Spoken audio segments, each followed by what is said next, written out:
Bonjour, je suis avocat au sein de l'organisation Catholic Charities de l'archidiocèse de Dubuque, Iowa. Notre présentation aujourd'hui porte sur les droits légaux. Les droits légaux proviennent de nos lois, en commençant par la Constitution des États-Unis. Les lois fédérales, sous la Constitution, définissent de nombreux droits et privilèges et spécifient les actes intendus. Ces mêmes lois définissent également ce que le gouvernement peut ou ne peut pas faire. Les lois fédérales s'appliquent partout aux États-Unis. Les lois de votre État fonctionnent de manière similaire, mais ne s'appliquent généralement qu'à l'intérieur de votre État. Les lois peuvent changer, notamment les lois sur l'immigration, qui peuvent être modifiées en cas de changement dans la leadership national ou étatique. Notre législature, composée de nos représentants au Congrès, peut écrire de nouvelles lois ou modifier les anciennes. Les juges et les tribunaux peuvent prendre des décisions qui modifient certaines lois.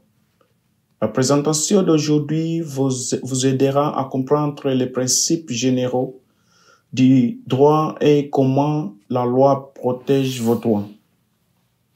Comme les lois peuvent changer, nous espérons mettre à jour cette présentation ou créer un nouvel enregistrement lorsque des changements auront lieu. Tout le monde est intéressé par les éventuels changements concernant l'immigration. Nous ne saurons qu'une fois les changements effectués. Pour l'instant, nous espérons que cette présentation vous aidera à comprendre certains de vos droits tels qu'ils sont actuellement.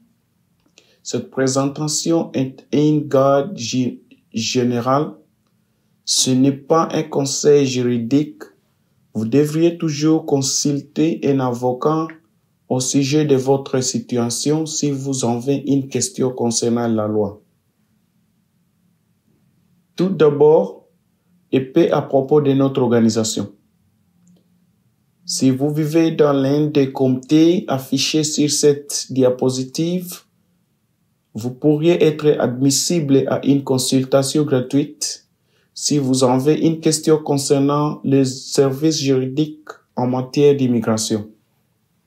Chez Catholic Charities de l'archidiocèse de Dubuque, nos avocats aident principalement les personnes recherchant des services juridiques liés à l'immigration basés sur la famille ou à caractère humanitaire, et les consultations sont gratuites. Il existe certains droits qui sont protégés par la Constitution des États-Unis et d'autres lois, quel qu'en soit le statut migratoire. L'image que vous voyez représente une petite carte que nous encourageons les gens à porter et à présenter aux autorités susceptibles de les interroger ou de les détenir. Cette carte stipule que vous souhaitez exercer votre droit de garder le silence. C'est un droit protégé par la Constitution, ce qui signifie que les autorités américaines ne peuvent pas vous forcer à partager des informations. Vous devez informer les forces de l'ordre ou les autorités américaines que vous prévoyez d'exercer ces droits. Exercer votre droit de garder le silence ne signifie pas que vous ne pouvez pas fournir certaines informations utiles, comme vos informations d'identité ou des renseignements de base sur les circonstances pour assurer la sécurité et permettre aux autorités de faire leur travail. Les autorités juridiques américaines n'ont pas le droit d'entrer dans votre domicile, sauf dans deux cas spécifiques. les forces de l'ordre ou les autorités d'immigration peuvent frapper à votre porte et demander à entrer. Vous pouvez leur donner ou leur refuser l'autorisation. La seconde situation où elles peuvent entrer est si elles possèdent un mandat valide. Un mandat est un document signé par un juge qui accorde une permission spécifique aux autorités américaines pour entrer chez vous. Dans la plupart des cas, nous conseillons généralement de ne pas ouvrir la porte aux autorités américaines. Vous pouvez demander aux autorités leur identification. Elles peuvent vous présenter un mandat que vous avez le droit d'examiner. Si les autorités américaines ont un mandat, elles entreront chez vous. Dans ce cas, une certaine communication avec elles pourrait être nécessaire. Si les autorités possèdent un mandat valide, vous pouvez éviter des dommages à votre porte ou une entrée forcée en communiquant par la porte sur la nature de leur mandat.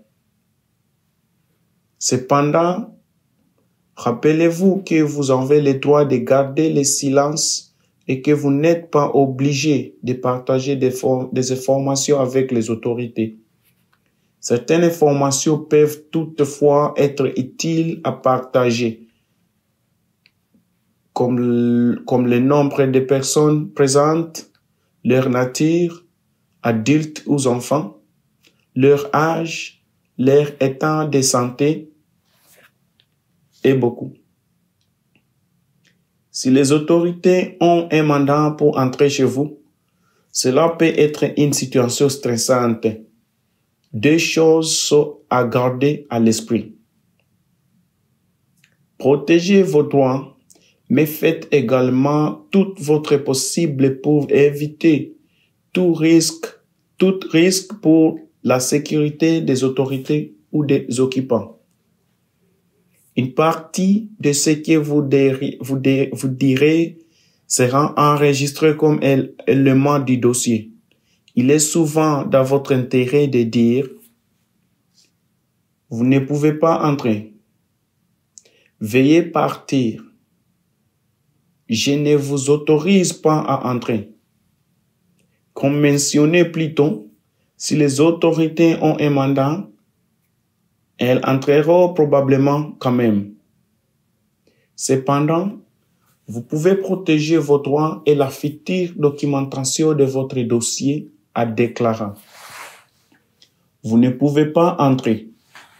Veuillez partir. » Vous devriez également observer ce que les agents vont, où ils recherchent et, après leur départ, prendre des notes sur les horaires, les endroits fouillés et les objets qu'ils sont examinés. Lorsque les autorités arrivent à votre domicile, vous n'aurez pas probablement le temps de procéder à une vérification complète et approfondie du mandat. Vous devez lire le mandat lorsqu'il est présenté. Mais ce n'est pas le moment de discuter ou de débattre avec les forces de l'ordre.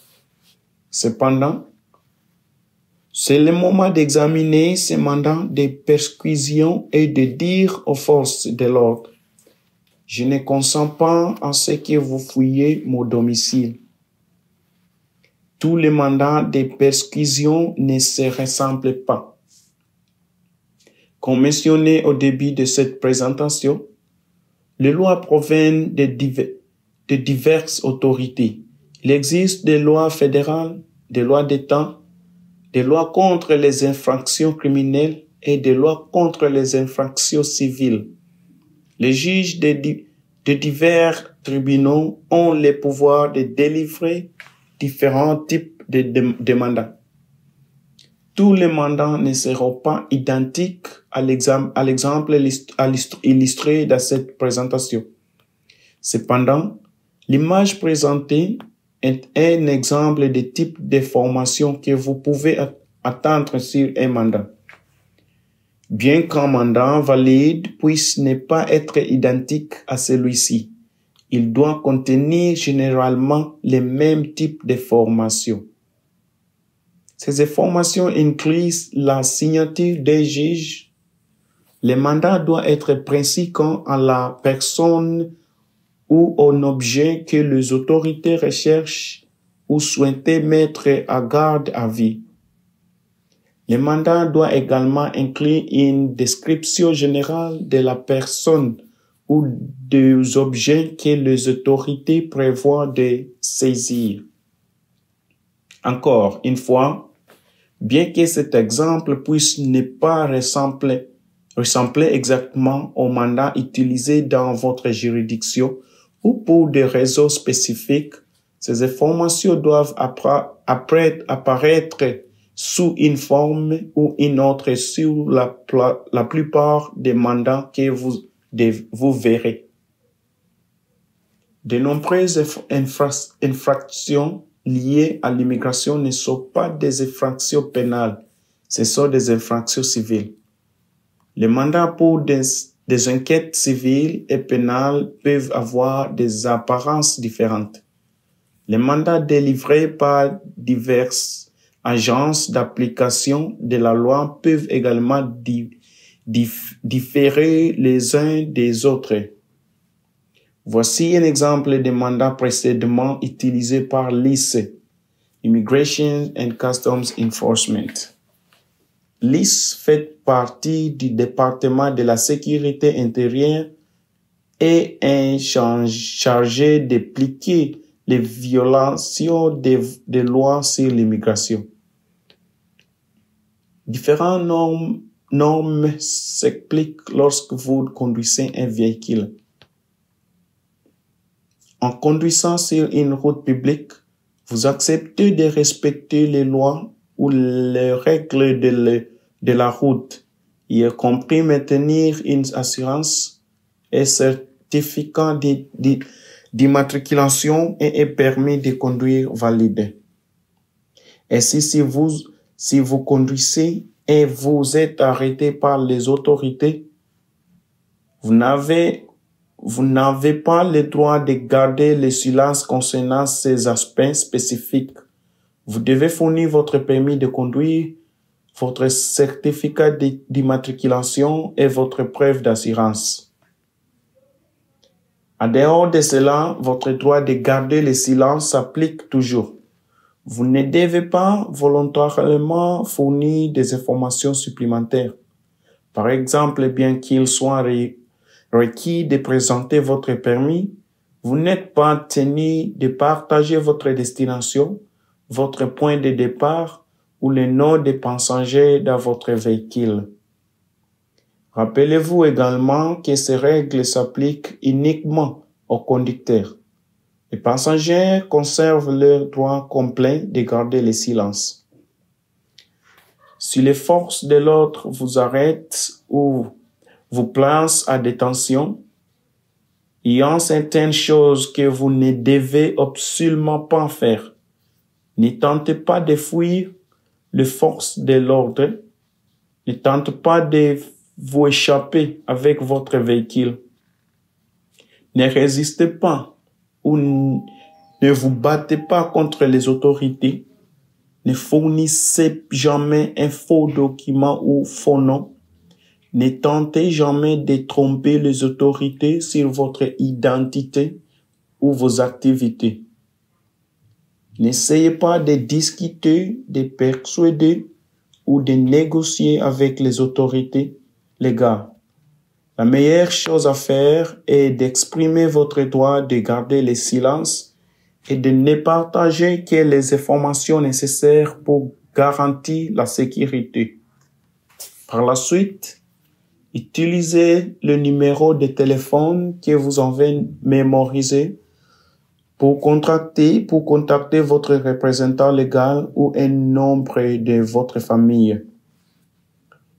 Au moment de l'arrestation ou de la détention, Il est probablement trop tard pour enquêter sur les défenses légales qui pourraient s'appliquer à votre cas ou vous protéger contre la détention, l'arrestation ou l'expulsion des États-Unis. Il peut exister des options légales pour certaines personnes leur permettant d'obtenir un statut légal, de mettre à jour leur statut actuel ou de considérer d'autres solutions légales qui pourraient les protéger des procédures d'immigration, d'expulsion ou de la détention. C'est maintenant le moment d'envisager de vérifier si vous êtes éligible à une quelconque aide légale en matière d'immigration. Si ce n'est pas le cas, c'est le moment de discuter avec votre famille de ce qu'il faut faire si vous êtes détenu. Cela inclut la planification de votre absence. Si vous êtes arrêté ou détenu, que se passera-t-il pour les autres membres de votre famille? Où iront vos enfants? Qui auront accès à vos comptes financiers et personnels? Où sont stockées les copies de vos documents importants? Où se trouvent vos finances et vos économies? Assurez-vous que chaque membre de votre famille connaisse les informations importantes pour lui. Il est essentiel de faire cela non seulement dans le contexte de l'immigration et de la détention, mais aussi dans le cadre d'une planification générale de sécurité. De nombreuses lois et politiques évoluent lentement. Cependant, certaines règles d'immigration en particulier peuvent changer très rapidement.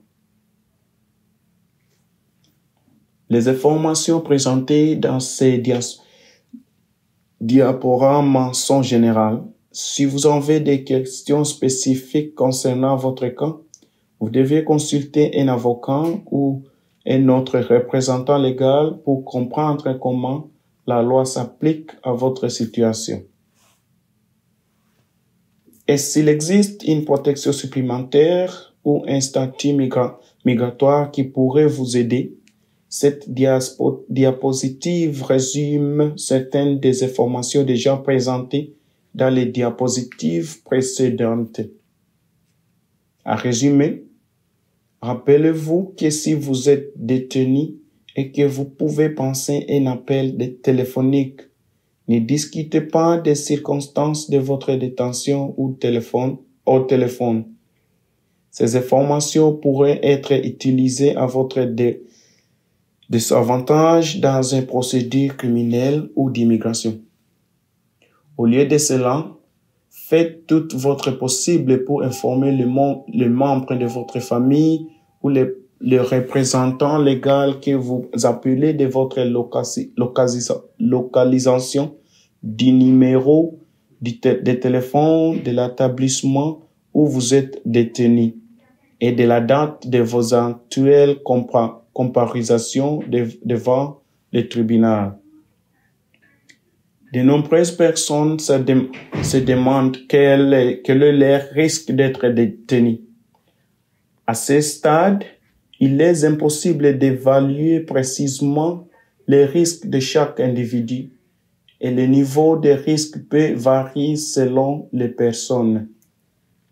Les personnes les plus à risque de détention, d'expulsion ou de renvoi des États-Unis sont les individus sans papier, c'est-à-dire que sans statut migratoire actuel ou sans permission légale d'être ou de rester aux États-Unis. Les personnes à risque moyen sont celles qui pourraient avoir un statut migratoire, mais ce statut pourrait être révoqué ou arriver à expiration. Les personnes les moins à risque de détention, d'expulsion ou de renvoi des États-Unis sont celles qui possèdent un statut migratoire valide et non expiré. Cela inclut les résidents permanents légaux, qui possèdent généralement une carte d'identité indiquant leur statut soient appelés green card. Un résident permanent légal détient une carte verte. D'autres personnes à faible risque de détention, d'expulsion ou de renvoi des États-Unis incluent les citoyens américains naturalisés. Cela signifie des immigrés ayant satisfait aux critères pour devenir citoyens des États-Unis et ayant complété ce processus avec les autorités d'immigration américaines. Évidemment, les citoyens américains nés aux États-Unis courant également un très faible risque de détention, d'expulsion ou de renvoi des États-Unis. L'un des moyens de rester en sécurité est d'éviter tout comportement illégal. Toute l'implication dans une activité criminelle augmentera votre risque d'arrestation. Et si vous êtes un immigrant, toute activité criminelle augmentera vos chances d'arrestation, de détention, d'expulsion ou de renvoi des États-Unis. Méfiez-vous des escrocs. Attention aux personnes qui offrent des services d'immigration ou d'autres services sans être autorisés ou qualifiés. À l'heure actuelle, en novembre 2024, nous recommandons aux personnes présentes légalement aux États-Unis de ne pas quitter le pays.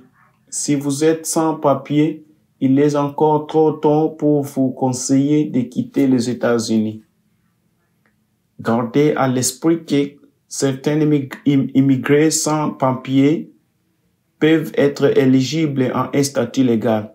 Pour cette raison, il serait prématuré de quitter les États-Unis avant d'explorer si un statut légal est disponible pour vous. Il existe des aspects importants de planification que chacun peut entreprendre, quel que soit son risque, mais cette planification est particulièrement essentielle pour les personnes sans papier ou à haut risque. Si vous pouvez obtenir un passeport américain en tant que citoyen américain, vous devriez le faire. Si vous ne pouvez pas obtenir un passeport américain parce que vous n'êtes pas citoyen, vous devriez envisager d'obtenir un passeport de votre pays d'origine. Vous pouvez le faire en contactant votre ambassade ou votre consulat aux États-Unis. Si vous avez un statut légal, vous devriez conserver une copie des documents ou de la carte d'identité qui indique votre statut. Assurez-vous que les membres de votre famille savent où trouver ces documents en cas de besoin.